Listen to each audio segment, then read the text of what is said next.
Hey everyone, ready for another deep dive? Today we're tackling a really weighty topic, the potential impact of a ceasefire on Israel. It's a complex one for sure. It is. And to help us unpack it all, we've got a whole stack of sources. Everything from those Wikipedia entries on the 47 to 48 Civil War Oh, yeah. and the Palestinian expulsion and flight to articles on the Balfour Declaration and even the Oslo Accords. And what's interesting is that the whole concept of a Jewish state, that idea, has been debated since like the early 1900s. It's kind of a recurring theme in a lot of these sources, highlights just how many different perspectives and arguments there are, shaping the whole conflict. So before we can even start to think about a ceasefire, we really need to understand the background, right? Like what led us to where we are now?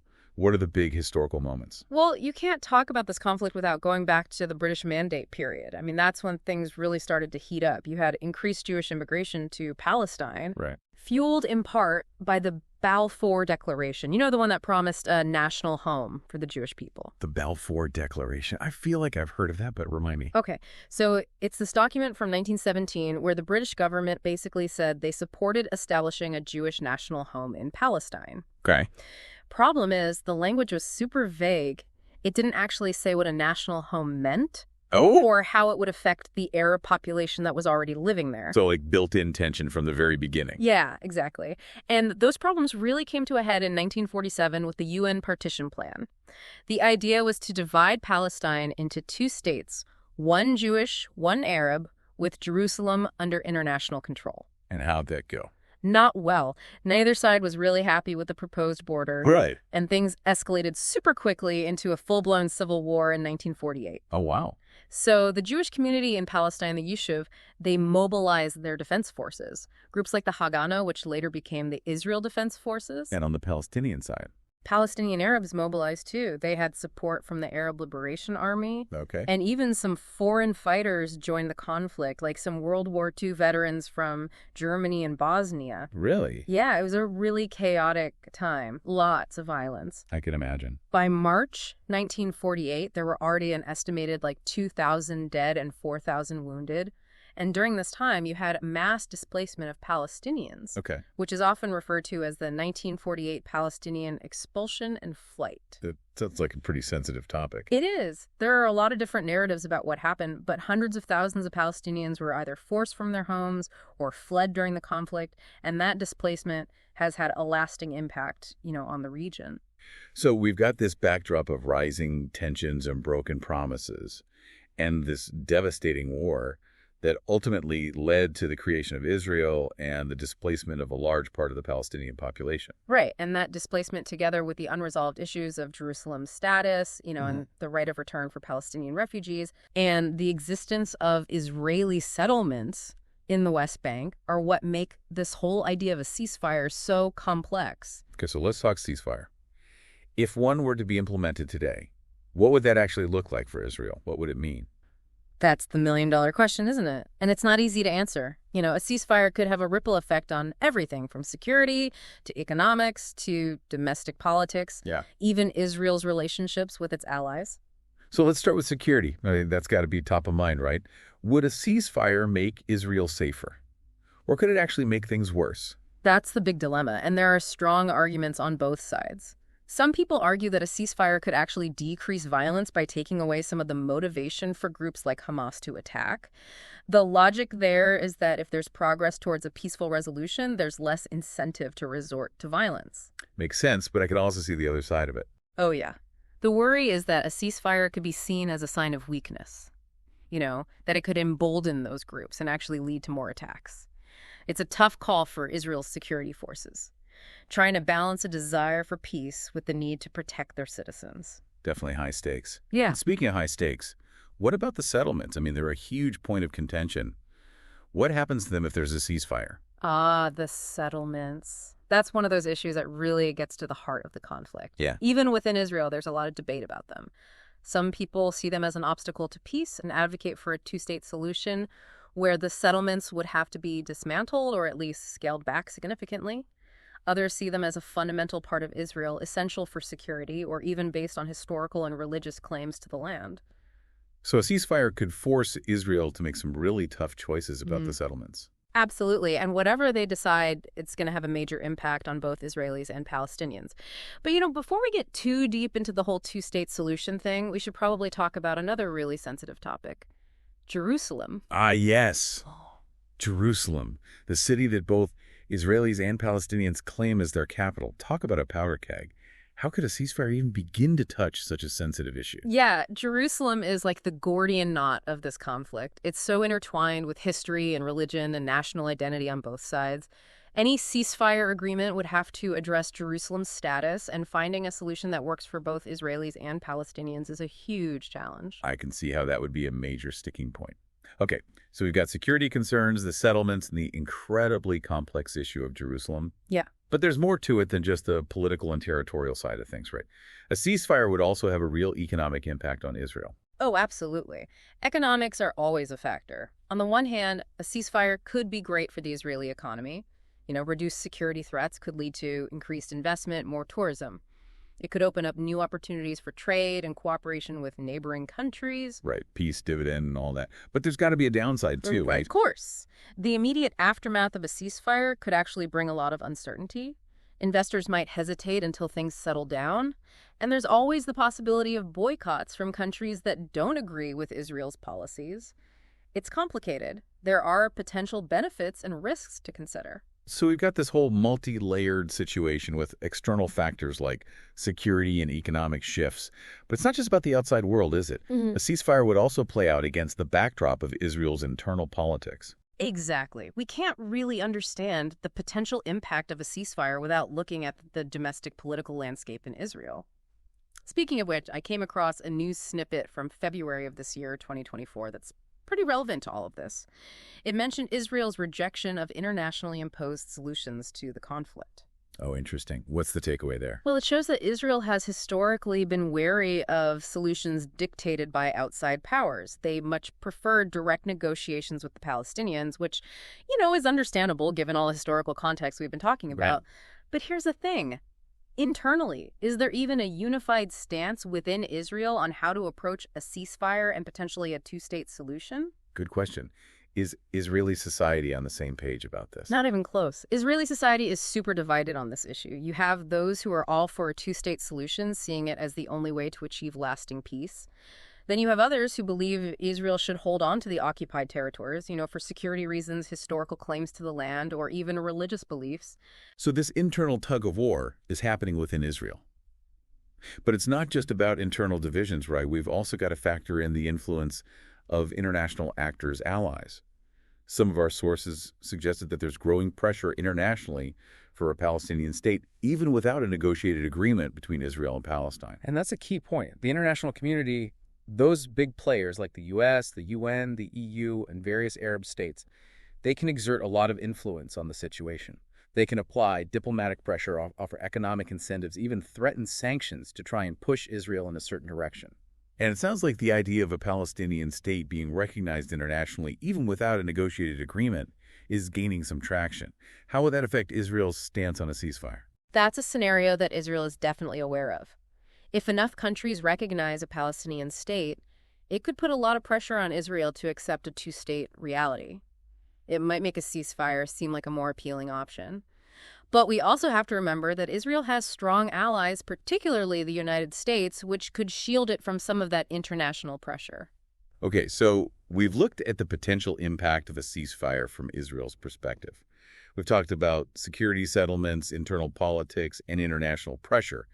But we've really only heard one side of the story, haven't we? What about the Palestinians? You're right. We can't fully understand this issue without considering the Palestinian perspective. Any kind of lasting peace has to take into account their needs and concerns. So let's shift gears and look at things from their point of view. What are Palestinians looking for in all of this? And how might a ceasefire affect their lives? For Palestinians, a ceasefire isn't just about stopping the violence. It's about hope for a better future. Their core demands include an end to the Israeli occupation, the establishment of a viable, independent Palestinian state, and for some, the right of return for refugees displaced in 1948. So a ceasefire, especially if it leads to real peace talks, could be a step towards achieving those goals. But even within the Palestinian community, are there different opinions on how to get there? Definitely. There are some big divisions within Palestinian leadership, mainly between Fatah, which controls the West Bank, and Hamas, which governs Gaza. Those divisions make things complicated. It's like trying to solve one of those multi-dimensional puzzles. You've got all these different pieces, security settlements, Jerusalem, internal politics on both sides, the role of international actors, and they're all interconnected. We've definitely uncovered a lot of layers here, so let's take a moment to digest all of this. We'll be back in a bit to continue our deep dive and explore what a potential path towards peace might actually look like, taking everything we've discussed into account. Picking up where we left off, let's think a bit more about the Palestinian perspective on a potential ceasefire. What would it mean for their everyday lives, their economy, the whole political scene? It's easy to get caught up in the big picture stuff, but this is really about people's lives on the ground, isn't it? Exactly. For Palestinians living under occupation, life is tough. Restrictions on movement checkpoints, economic struggles, the constant threat of violence. It's a heavy load to carry. A ceasefire, if it's done right, could provide some relief from all that. So a ceasefire could bring back some sense of normalcy? What about economically? Could a ceasefire help boost the Palestinian economy? Potentially, yeah. If those restrictions on movement and trade were eased, Palestinian businesses could thrive. Trade with neighboring countries could increase. More jobs, a better quality of life for a lot of people. That sounds promising, but I imagine there's a lot of skepticism too, right? On the Palestinian side, I mean, after so many broken promises, failed peace efforts, it's understandable. You're absolutely right. Palestinians have seen so many ceasefires come and go, only to be followed by more violence. There's a deep mistrust of Israeli intentions.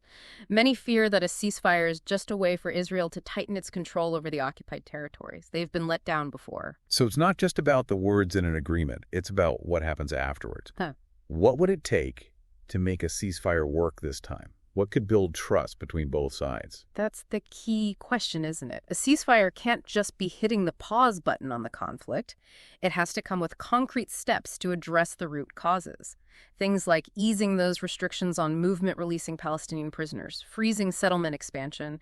Those are actions that could show a genuine commitment to peace and start rebuilding trust. Sounds like a delicate dance. Both sides have to compromise, show they're acting in good faith. For sure. And this is where the international community comes in. They can play a crucial role as mediators, helping to guarantee the terms of a ceasefire and supporting efforts to rebuild trust and promote economic development. But in the end, it's up to Israelis and Palestinians to find a way to coexist peacefully. That's the goal. And that brings us back to a key idea that keeps popping up in our sources, the two-state solution. Right, the idea of an independent Palestinian state alongside Israel. It's been the main framework for peace talks for decades. Many believe it's the only way to truly end the conflict. But as we've discussed, there's strong opposition to the two-state solution on both sides.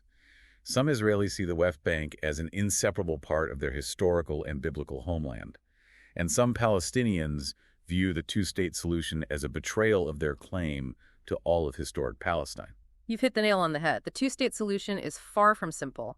It would require compromise from both sides, a willingness to let go of deeply held beliefs and narratives about the land. And is it even realistic at this point? With the continued expansion of Israeli settlements in the West Bank, is a contiguous, viable Palestinian state even possible? That's a question that sparks a lot of debate. Some argue that the settlements have already made a two-state solution impossible, while others believe it's still achievable if there's enough political will and some creative solutions. Maybe a long shot, but not entirely out of the question. Exactly. Regardless of its feasibility, the two-state solution remains a powerful symbol. It represents the hope for a peaceful resolution. So we've looked at the potential impact of a ceasefire from both the Israeli and Palestinian viewpoints. We've considered the historical background and examined the complexities of the two-state solution. It's a lot to process, and it's clear there are no easy answers. What are your thoughts? I think you've summed it up well. This conflict is a Gordian knot. It's tangled up in history, ideology, deep-seated fears, and mistrust. But even amidst all that complexity, there's a glimmer of hope. Both sides share a desire for peace, a longing for a better future for their children, and that shared longing is what keeps hope alive. And maybe, just maybe, a ceasefire, if it's implemented with genuine commitment and concrete steps towards reconciliation, could be the start of that brighter future. It's a long shot, but not impossible. It all begins with understanding the nuances, recognizing the humanity on both sides, and having those tough but necessary conversations. We have to be willing to listen to each other, empathize with each other's experiences, and challenge our own assumptions. Right, so we're back. And we've covered a ton of ground. We've looked at the history of the Israeli-Palestinian conflict, the potential impact of a ceasefire from both sides, and even grappled with the complexities of the two-state solution. It's a lot to take in. But the big question that keeps coming back to me is this: what does a real path towards peace actually look like? Is it even possible, given all the challenges we've uncovered? The ultimate question. Right. And yeah, as we've seen, there are no simple answers here. But, our deep dive into these sources has revealed a few glimmers of hope, I think, some potential pathways, even in the face of these seemingly intractable obstacles. Okay, so let's talk about those pathways. We've mentioned trust-building measures, concrete actions like easing restrictions on movement for Palestinians releasing prisoners and halting settlement expansion. Those seem like pretty tangible steps that could really signal a genuine shift towards peace. Absolutely. Those are key. Actions like that would demonstrate a commitment to improving Palestinian lives and acknowledging their legitimate concerns. And we can't forget the impact of history, The 1948 Palestinian expulsion and flight, that's still a big issue. Addressing that, even if it's through symbolic gestures or a limited right of return, could be a huge step towards healing those old wounds. What about the role of the international community? We know they have a part to play, but how can they actually help make this happen? Well, the international community, those big players like the U.S., they can act as guarantors of any ceasefire agreement, making sure both sides actually stick to the terms. And they can also provide economic aid to support development and reconstruction on the Palestinian side, help create a more stable and prosperous society. Right. And there's also the power of people-to-people interactions, isn't there? Some of our sources talked about efforts to promote dialogue and exchange between Israelis and Palestinians. Could that be a way to bridge the divide and build some understanding? Yeah, for sure. Breaking down those stereotypes and really humanizing the other, that's so important. When Israelis and Palestinians meet face to face, share their stories, and connect on a personal level, it becomes a lot harder to see each other as enemies. These small steps can have a ripple effect, They can change public opinion and create a more positive environment for peace. So we've got these building blocks, tangible actions to improve Palestinian lives, addressing historical injustices, international support and guarantees, and encouraging dialogue between everyday people. Yeah. But how do we move beyond those initial steps? How do we tackle those really big, thorny issues like the status of Jerusalem and the question of settlements? Those are, without a doubt, the toughest parts of the conflict. Yeah. But, our deep dive suggests a possible approach. It starts with acknowledging that both sides have legitimate claims and really deep attachments to the land. Finding a way to share that land, maybe through creative solutions like land swaps or joint sovereignty arrangements, that could be a way forward. So it sounds like we're talking about a fundamental shift in thinking here, moving away from this zero-sum game where one side wins and the other loses. Exactly. A lasting peace requires a win-win solution. Yeah. One where both Israelis and Palestinians feel like their security, their identity, their aspirations are all respected. And, that's not just a political or territorial question. It's psychological, too. It's about overcoming generations of fear, mistrust, and trauma. A huge undertaking, for sure. But as we wrap up this deep dive, I'm struck by the resilience of the human spirit, that yearning for peace that persists even in the darkest of times. That yearning for peace, that's what keeps hope alive. It's what drives those people who are working tirelessly, often behind the scenes, to build those bridges, foster understanding, and move us closer to a future where Israelis and Palestinians can finally coexist in peace. Well said. We've covered a lot of ground today. We've explored the complexities of the Israeli-Palestinian conflict and considered the potential impact of a ceasefire. There are no easy answers, that much is clear. But as we conclude this deep dive, I want to leave you with this thought. The future of this conflict, it's not set in stone. It's being shaped right now by the choices that both sides make and by the actions of the international community. And you know what? We all have a role to play in that future. We do. It starts with staying informed, seeking out different perspectives, and engaging in thoughtful conversations about these important issues.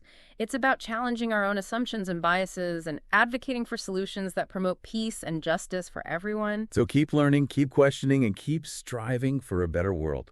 That's what these deep dives are all about. Thanks for joining us, and until next time, keep exploring.